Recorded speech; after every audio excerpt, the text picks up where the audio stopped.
Hai teman-teman, selamat datang di Istana Fiksi. Ini adalah video pertama kami. Jangan lupa tekan tombol subscribe ya. Akan ada banyak cerita menarik yang akan kami berikan untuk teman-teman. Pada kesempatan kali ini kita akan menceritakan tentang timun mas, atau orang Jawa sering menyebutnya dengan mentimun emas. Pada zaman dahulu, hiduplah sepasang suami istri petani. Mereka tinggal di sebuah desa di dekat hutan.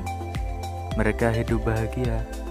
Sayangnya, mereka belum saja dikaruniai seorang anak. Setiap hari mereka berdoa pada Yang Maha Kuasa. Mereka berdoa agar segera diberi seorang anak. Suatu hari, seorang raksasa melewati tempat tinggal mereka. Raksasa itu mendengar doa suami istri itu. Raksasa itu kemudian memberi mereka biji mentimun. "Tanamlah biji ini.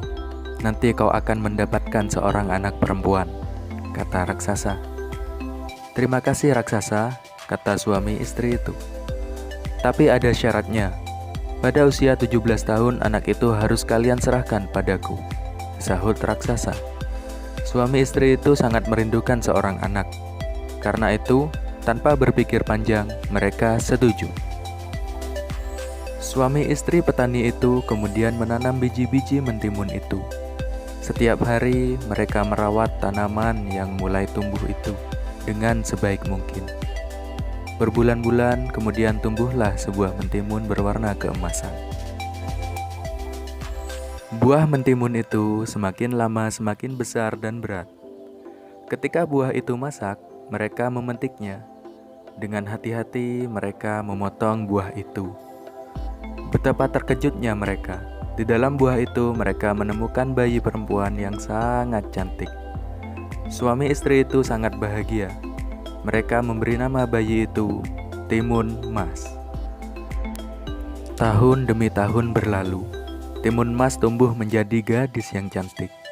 Kedua orang tuanya sangat bangga padanya.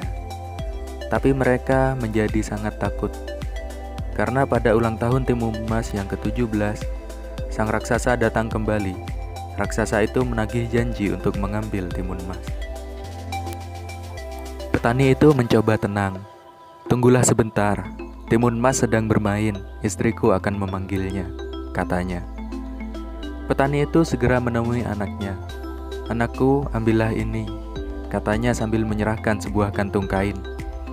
"Ini akan menolongmu melawan raksasa. Sekarang larilah secepat mungkin," katanya.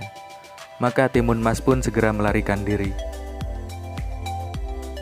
Suami istri itu sedih atas kepergian timun mas. Tapi mereka tidak rela kalau anaknya menjadi santapan raksasa. Raksasa menunggu cukup lama. Ia menjadi tak sabar. Ia tahu telah dibohongi suami istri itu.